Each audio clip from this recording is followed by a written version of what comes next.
semakin lama menjadi semakin kuat. Yosafat semakin lama menjadi semakin kuat. Di Yehuda ia membangun benteng-benteng dan kota-kota perbekalan. 2 Tawarikh 17 ayat 12. Sahabat Iktus, semakin lama menjadi semakin kuat adalah dampak dari sebuah komitmen untuk berlatih dengan sungguh-sungguh. Ketika seorang menjalani latihan rohani, maka sendi-sendi rohaninya menjadi semakin kuat dan kokoh untuk menghadapi segala situasi. Latihan rohani dijalankan dengan mencari Tuhan dan taat kepadanya. Ia menyukai latihan rohani kita.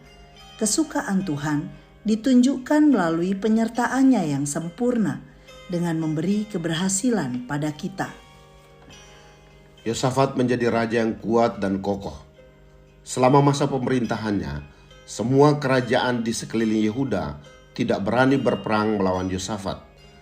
Allah membuat ketakutan ada pada mereka. Yosafat menjadi kaya dan sangat terhormat, ayat 5. Bahkan ia semakin lama menjadi semakin kuat, ayat 12. Penyertaan Tuhanlah yang memberikan dampak besar dalam kehidupan Raja Yosafat, sehingga ia menjadi selalu berhasil dalam segala sesuatu. Mari kita belajar dari Yosafat mengenai langkah apa yang menjadi kunci keberhasilannya.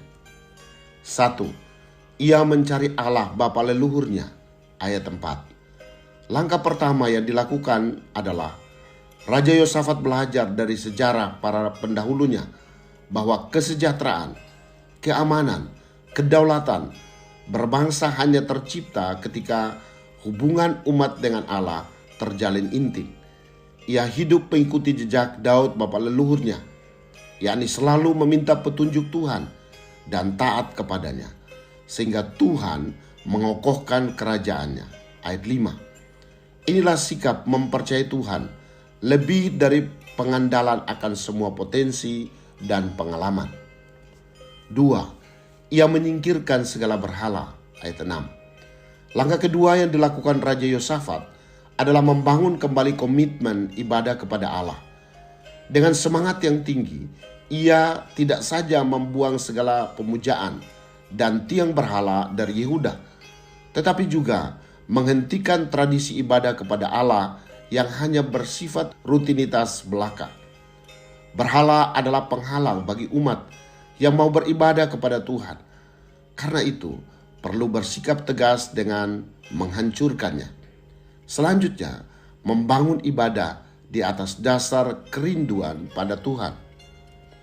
3. Ia membangun rakyat dengan pengajaran Taurat Tuhan. Ayat 9. Sebagai langkah ketiga, Raja Yosafat mengerahkan tim pengajar hukum Taurat. Pertama, tim yang terdiri dari para pembesar. Ayat 7. Kedua, tim yang terdiri dari orang-orang Lewi dan para imam, ayat 8.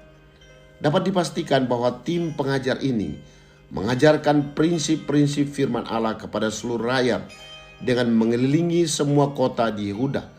Dan hasilnya adalah Amasya bin Sikri dan 200.000 pejuang yang gagah perkasa dengan sukarela mempersembahkan dirinya kepada Tuhan untuk ditempatkan menjaga kota-kota yang berkubu.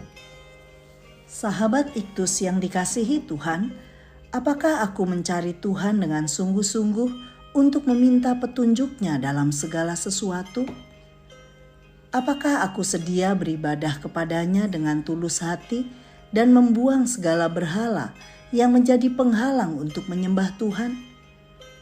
Apakah aku percaya bahwa hanya dengan pengajaran firman, seorang dengan sukarela memberi diri untuk melayani Tuhan?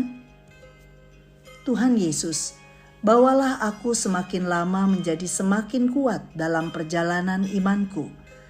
Mencari Tuhan menjadi komitmenku, karena itulah yang menjadi kesukaan-Mu. Aku mau meminta petunjuk-Mu untuk segala keputusanku.